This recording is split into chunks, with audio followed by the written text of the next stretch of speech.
My Len talk for the 26th of December, 2021, generated, inspired a Len lecture. And so this is a follow-up, if you will, an appendix, a supplement to the Len talk on Bah Humbug, No Time for a Sermon. The lectionary reading for the 26th of December was this one from Luke 2, 41 to 52. I'm just going to read it again because this is the classic case of Jesus kind of, if you will, running away from home into the temple, running away from his parents at least, and being immersed in, quote, his father's business and his father's house. And what does that mean? And what might it suggest about where Jesus spent those missing years that everybody wants to talk about? The missing pages of Jesus' life from the time he was 12 to the time he was 30. Now, I think this passage right here, if you read it with nuance and subtlety and sophistication, tells us a lot about where he might have been. Now, no one can say for certain where he spent those 18 years. The current orthodoxy is that he spent them in Nazareth, learning the craft and trade of a carpenter. But as I mentioned in the Bah Humbug title, I want to say Bah Humbug to that. And I don't believe a word of that whole standard placing of him in Nazareth, this podunk place, with people that did not have a good reputation for those 18 years. So let me just read the passage again, and then let's get into it, all right? This is a Len lecture, it's not a Len talk, so it's going to be a little more kind of crisp and scholarly, and I make no apologies for that. Now, every year his parents went to Jerusalem for the festival of the Passover. When he was 12 years old, they went up as usual for the festival. When the festival was ended and they started to return, the boy Jesus stayed behind in Jerusalem, but his parents did not know it. Assuming that he was in the group of travelers, they went a day's journey. Then they started to look for him among their relatives and friends, and when they did not find him, they returned to Jerusalem to search for him.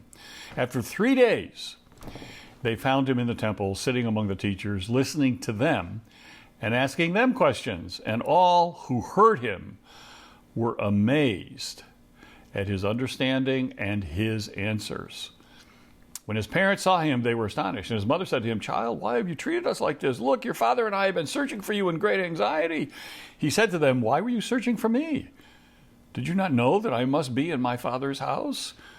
But they did not understand what he said to them. Then he went down with them and came to Nazareth and was obedient to them. His mother treasured all these things in her heart, and Jesus increased in wisdom and in years and in divine favor. Now let's just put something in context here before we get into the heart of my argument. A Jewish child, childhood basically lasted from 0 to 6 in the first century. And at 6, you as a Jewish male were enrolled in Bet Sefer, the house of the book, or the house of Torah.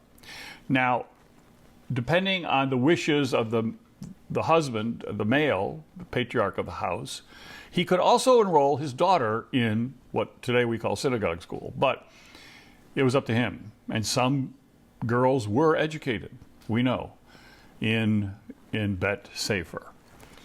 But from 6 to 10, as a Jewish child, you learned by memory, from hearing, from oral recitation. It was read, it was lined out to you, and you recited it back. In other words, you did not need to learn how to read so much as you did need to learn how to hear. But you heard and then read aloud the Torah. Now, part of this was also learning to read, especially for the males. But you learned, and by age of 10, many Jewish males had memorized the entire Torah.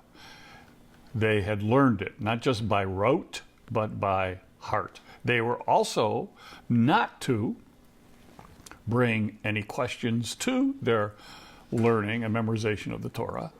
It was just to be learned and memorized. Thy word have I, what? Hid in my heart. So they were just hiding this word and getting it inside. From 10 to 14, it was called Bet Midrash. And this is when you learned the prophets, the Midrash, and those who did this were the ones who found that they really enjoyed immersing themselves in the scriptures, in the Torah. If you didn't really like this, you didn't like any kind of learning like this, you would, at 10, you would begin to learn and be instructed in an apprentice to your father. And whatever his craft was your craft. His trade was your trade. And you learned that trade craft. But if you really enjoyed learning the scriptures from 10 to 14, you were enrolled in Bet Midrash. But there was a third stage. At 14, you now became a legal adult. And at 14, you had a big choice. And that is, you could choose at 14 then to follow in your father's footsteps. And even though you didn't spend full time from 10 to 14, you did pick up stuff if you were enrolled in Bet Midrash too. But at 14, every dream of every Jewish family, it's like today, what pleases parents the most if you say, when you're a kid, what do you want to be when you grow up? Well, I want to be a surgeon, or I want to be a lawyer. Well, not so much, but I want to be I want to be a pastor. Well, not so much. But what pleases parents the most? To say something that I want to be a scholar, or I want to be a physician. In Jesus' day, I want to be a rabbi. I want to be a teacher. And at 14, you could then go into a third bet. There's Bet Sefer, Bet Midrash, and now Bet Mishnah, where you would spend the years from 14 to 30 studying with, and sometimes moving in with, living with, as part of your study curriculum. You pay for this, under the tutelage of a rabbi. Now, the rabbi did not choose you, you chose the rabbi. And you had to convince that rabbi to take you on. And there was something called like the equivalent of what we would today call a Hell Week, where the rabbi would, because rabbis were known for the quality of their students. And you were as famous as a rabbi as you had students that were famous. And so you would not want to waste your time on anybody but the best, the elite. And so that rabbi would put those that had applied to study with him through a series of hoops. And those hoops were often very Herculean.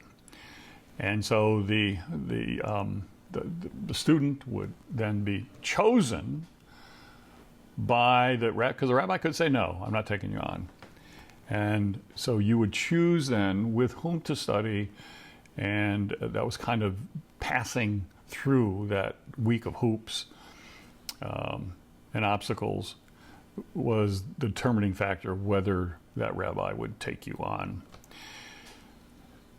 You study with that rabbi, you ready, from 14 to 30. That rabbi was called a didaskalos. That was a doctor of the law, most often. That's who you studied with. That was the highest, most elite rabbi office. The best of the scholars among the rabbis were known as didaskalos. And this is who Jesus is studying with here at 12, and not only studying with them, but he's teaching them. And they're amazed at what he's teaching them. So here you have a teacher of the teachers at the age of 12. Not even, he was legally an adult, not even through his midrash.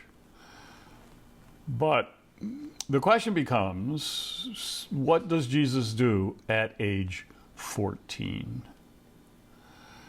And where does he go? And does he, we know later he's rabbi, and at 30, when you studied with a rabbi for that period of time in a rabbinical school of that mid-Mishnah, you're then capable and able to take on, you had enough kind of years under your belt, you had enough wisdom at age 30 to begin to take on disciples of your own and to create your own school of rabbis. And Jesus is following the pattern here in his own life. And at 30, he goes out and invites others to become to join his school. I mean, that's the importance of this. You did not choose me, I chose you.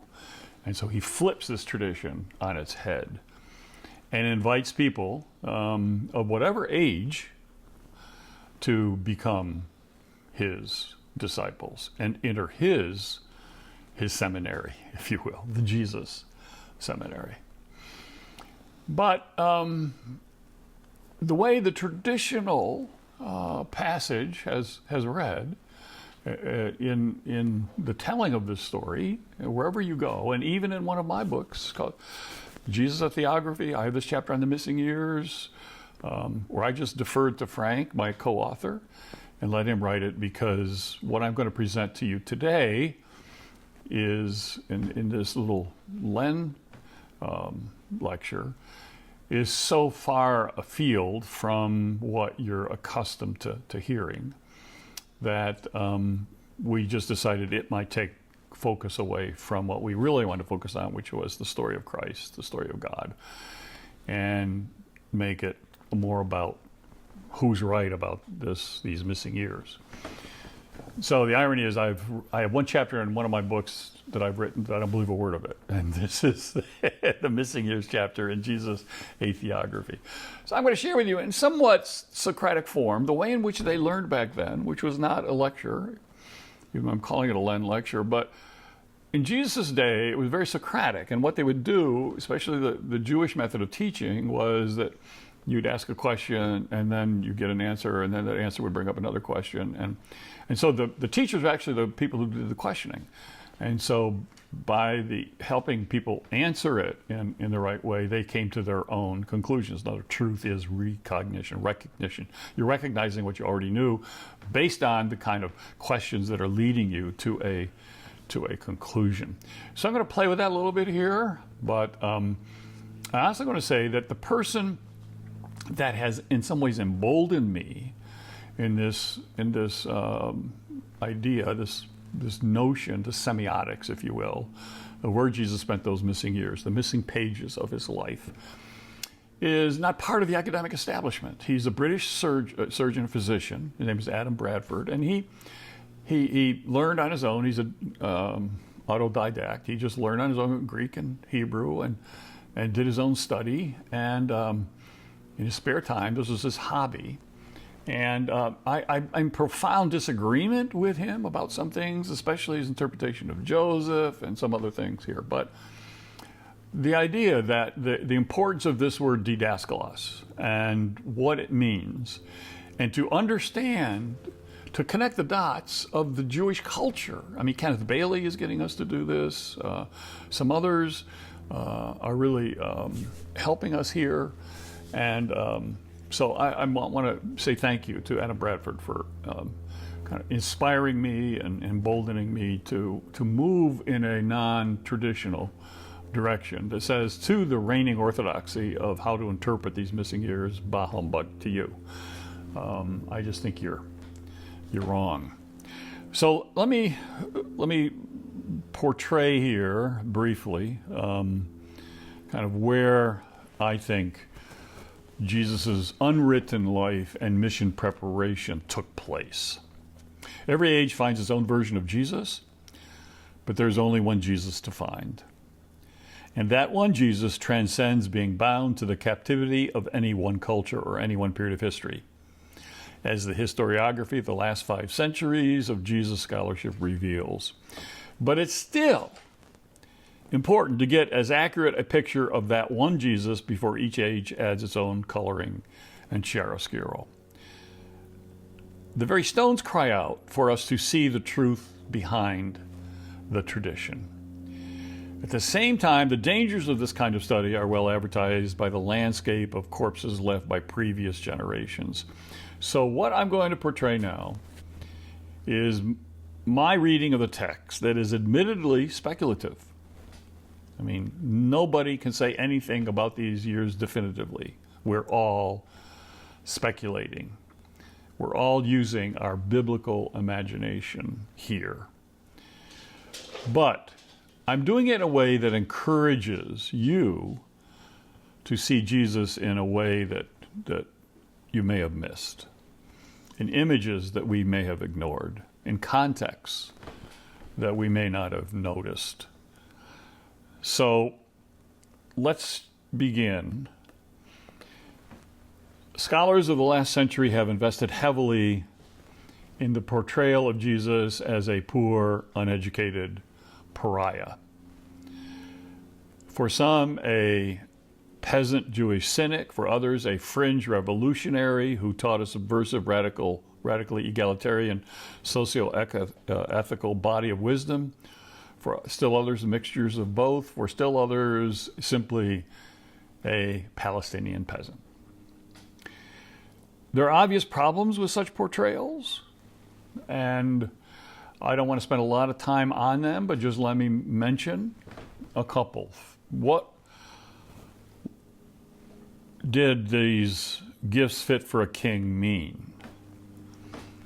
And would not the lavish shower of gifts of gold, frankincense, and myrrh have in some way set Jesus up financially? I mean, these were gifts fit for a king. So these are kingly amounts of gold, frankincense, and myrrh. Where did they go? What happened to them? Did Mary and Joseph hide them? Did they spend them all in Egypt? If not set him up for life, at least set him up for a significant period of his life. So let's go further. Isn't it more than a curiosity that no one who attacked Jesus as a troublemaker dismissed him as an unself-educated itinerant peasant? Why wouldn't they have used that in their accusations against him? We know, can anything good come out of Nazareth? But that's a dish on the people of Nazareth. He's basically Mary's relatives here, and they're dismissing them pejoratively. But they're not dismissing his uneducated background. Now, everybody knows Jesus was a Techton, and we translate it as carpenter. What they don't know is that some of the highest paid people in Galilee, and surely the highest paid in Nazareth, were Techton. A Techton literally means artisan, builder, someone who worked creatively with their hands. In rare cases, it was also used to describe someone who worked creatively with their mind. Here is a scholar of antiquity. Artists were not distinct from artisans in antiquity. The routine word for art was techne, meaning skill of whatever variety. Techne was the ability to follow reasoned procedures to procure intended results. In other words, techne was another word for artist that meant really incredible skill at creating something. And some techne, some architects were called techne. So you raise an objection here, and let me take it seriously. The objection: there's no evidence that Jesus was anything other than poor. Let me consider that objection. Other than the Magi's gifts his parents received, other than the fact that a Techton was one of the highest paid professionals of his day. So you say, okay, and you're going to come back at me, and I would too. With this objection, but Mary and Joseph's gifts were turtle doves. So let me address that. Actually, the price of doves was very high in Jesus' day. Not until Gamaliel did the price drop, when he ruled that women could use one dove to cover the presentation of several children instead of one for each. In Jesus' time, it was each individual. So Joseph and Mary had the means to buy the birds. This is not a sacrifice of the poor. The poor gave pancakes. In other words, this mix of wheat and barley that were grown on the fields of Bethlehem along with the sheep. So yes, it is problematic, and it's a flare that they gave turtle doves, but it's not the gift of a peasant. The gift of a peasant was grain, pancakes. It's also not as simple as it seems, because Techton was precisely the skill that Herod needed the priests trained in to build the temple. As the elite of Jewish society, the priests would not have wanted to be trained by a Techton that they despised for being uneducated in the oral law and hence not conforming to their standards of righteousness. So where were the righteous Techtons from Bethlehem and Judea that could help? And is there a better description of Joseph than a righteous Techton?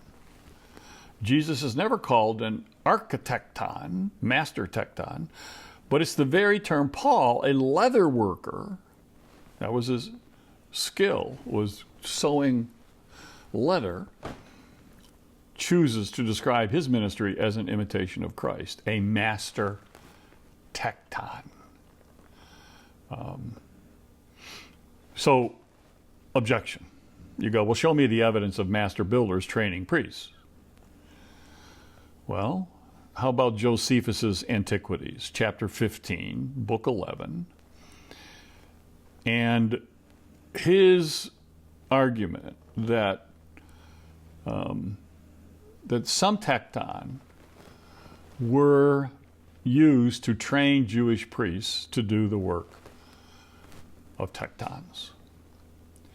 In other words, there was this partnership between Techtons, these very skilled craftsmen, and especially the master ones, and the priests themselves. Now, biblical scholarship has a history of projecting the reigning academic fashions onto Jesus' life. So Bible teachers similarly presented Jesus that most connects with their audience. The result is a fairy tale Jesus that says more about fashions and academic guilds and ecclesiastical circles than the biblical witness. And I believe that in our rendering of Jesus, we normally both trivialize his humanity and formulate our own opinion of him based on our own biases and agendas. In other words, we make him who we wish and alter the evidence. We trivialize his humanity by attributing everything he is able to do to the fact that he is the Son of God. And additionally, we never question why he was not arrested when he clearly was breaking the laws and preaching in the temple. How he was able to read and write, how he was able to debate with high-level rabbis, how he could so adeptly use language and the scriptures, the ease by which he traveled here and there and commanded not only the disciples but huge crowds of people. It makes no sense, absolutely no sense, in his time that he could have been a nobody. He would have been immediately disregarded. Who would listen to him? Well, people say he could do all that, resist all temptation to power because he was divine. How sad to not be able to appreciate the magnitude of what he really did do. And why, when he calls people to these 4 fishermen in Capernaum to follow him, did they leave everything? They're just going to do this to a stranger? You could say, well, the Spirit led them to... But he was known. He was celebrated. People knew him. And that's why it was an honor to follow him. was a colleague who had the guts to stand up to the religious and political establishment and who made use of every ability and license he had in order to subvert the system. They couldn't touch him. But not because he was God, and not because he was greased by the divine. They couldn't touch him because he was savvy enough to know how to subvert from within their own mentality, their own worldview, and to use what I call Jesus Jiu-Jitsu, to absorb their punches and then push it in their faces to the absolute max. He knew eventually they would nail him, but the betrayal was for money. How important is money? So much wasn't as said about money. And so there's something, no poor Palestinian peasant, no somebody who's spent all their life in his nowhere town, even if they did work in Sephora, is going to have this kind of sophistication and understanding of temple culture. The first century landscape is a manuscript we have lost the skill to read without some help. And hence the importance of what I call the discipline of historical context. One of the few writers to apply with fresh eyes the discipline of historical context to the life of Jesus is this British physician and scholar that I've mentioned, Adam Bradford. And you might call it, I just want to thank him again, but his reasoning here has been basically dismissed by others, and especially by biblical scholars. He's an amateur. He's not one of us. He's not a part of the guild. Why would we listen to him about this didascalos? The objection. Sweet, you're taking seriously someone who isn't academically trained as a biblical scholar, someone who's not a member of the professional guild. The best you can hope for somebody like that is speculative rubbish. And I've heard this said literally to me.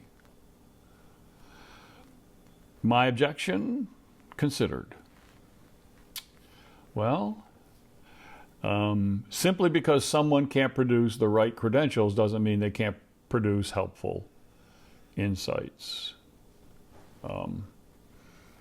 So to dismiss somebody because they aren't credentialed would be to dismiss some of the greatest scientists and philosophers in all of history.